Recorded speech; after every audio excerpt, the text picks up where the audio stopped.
God only knows what you've been through. God only knows what they say about you. God only knows how it's killing you.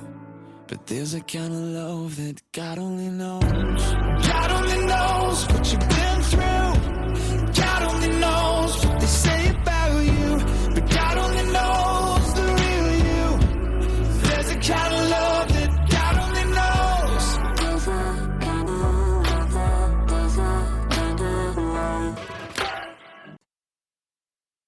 Welcome to the 24th episode of Your Journey Is Not Over. My name is Tanya Pearson Randolph. This is my own personal journey, and the expressions and opinions are of my own. I own all the rights to my personal journey and to Your Journey Is Not Over. Neither is to be used, copied, or edited in any way without my consent. Before I get to my second suspension and 6 whole days at my brand new school, I wanted to say and go back to my best friend and I walking into that school together. We were arm in arm. Nobody in that school knew we had spent our 3-day suspension together, so literally the whole school was ready to take sides. When they seen us together, arm in arm, the shock value was priceless. There were no sides to take because we were now on the same side. I've always described my school and the law of the land, so to speak, to people who didn't grow up in the inner city schools. That you had to fight in order to, number one, get respect. Number two, to show that you, in fact, would fight. No matter how nice, passive, and quiet I was, I still had to prove myself. And once I passed the initiation process, so to speak, then everyone was nicer, more accepting, and respected me. So fighting was a way of being accepted. Bonding is what we like to call it in the inner city schools. Normal interaction. Now to my second suspension in less than a week at this brand new school. Of a morning, kids that smoked cigarettes would stand across the street from the school and smoke before school. Well, I was a cigarette smoker, so I was standing out there, being my normal, quiet, observant, take it all in like a sponge. I'm still the brand new girl, so this kid pulls out these pills, and he's saying that he stole them from his mom, and he's passing them out. When he got to me, I remember in my head, I was like, what do I do? What do I do? And the guy next to me must have read my face, and he said, accept it, but don't take it. So that's what I did, and I slid it in my pocket. Definitely didn't take it. I've never been a person that takes pills of any kind. I can't even swallow pills to this day. I, in fact, only will take the chewable baby aspirins if I have a massive headache, and that's a rare occasion.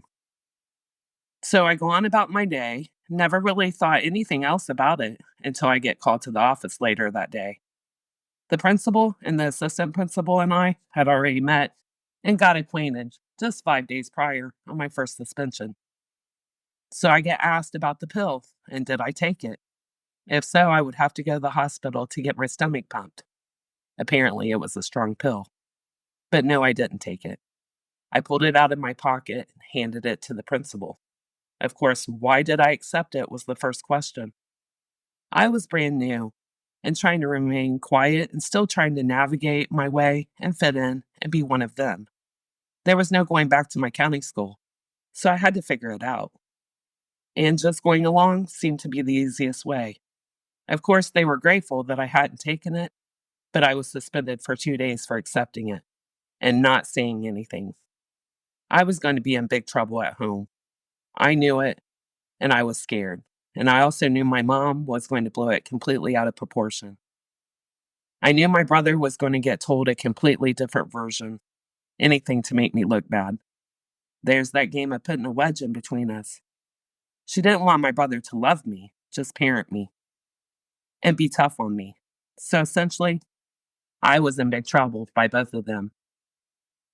My dad, he was just disappointed in me, something that actually I hated, and it would have more effects on me than beating me or hollering at me. This also is the exact time that she started trying to control when or if I could talk to my boyfriend. She knew that would hurt me. Truly the one way to hurt me other than physically.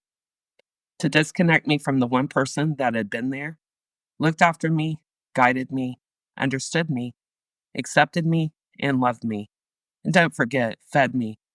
when I was left with no food countless times. Like I said before in the previous podcast, let the battle of my bosses begin. I had a lot of bosses: my boyfriend, my mom, my dad, and my brother. And it was hard to be completely chastised by two of these people, my mom and my brother, and to be completely disconnected from the one who really knew me. I look back now, and my mom used any way possible to try and run off my boyfriend. She didn't like that he knew and seen her for everything that she was. He didn't have no respect for her. Why would he? And yes, I was in huge trouble. So when I returned to school after my 2 day suspension, I was still quiet and only talked to a few people. Of course, I would smile and say hi to everyone in the hallways, but still guarded would be the right word. I was sitting in my second hour class, English, and my teacher noticed I had a black eye, even though I thought I had done a good job hiding it with makeup and my purple eyeshadow, but apparently not. She noticed and took me out in the hallway and asked me, "Who gave you that black eye?" I told her my mom. I explained that it was common to be hit, smacked, backhanded by her, sometimes for just breathing. I was who she would pick on or start in on or take her anger out on. My teacher could not believe it. She was so kind and compassionate and just hugged me. And what I didn't know was this teacher was also married to one of the lead detectives of the police department in my city. So she called him to the school and he questioned me. I will say this: I was so about protecting my mom. She was all I had as a parent. I was fearful I would be put in the children's home. Again, a threat I was always under by my mom. I was brainwashed into believing that. And with nowhere else to go, I had to protect her. There's that Stockholm syndrome. He assured me that she wouldn't be in trouble, but he was going to speak to her and tell her to leave her hands off of me. I knew my mother, and I knew her well. I wouldn't get paid back for this right away, but it was coming. I knew that. In fact, when I was getting ready for this podcast, I was moving totes, and I just happened to pop a lid on one of them. And right there on the very top was my 8th grade school picture. I had that exact black eye in that picture. It's really sad to look at now, if I'm being truthful. Who would have ever thought I was the girl that was living like that? I hid it well. This concludes my podcast for today. Please join me Thursday, and always remember, your journey is not over. God bless.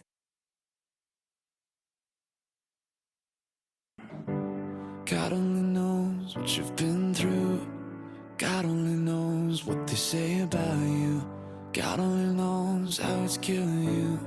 But there's a kind of love that God only knows. God only knows what you've been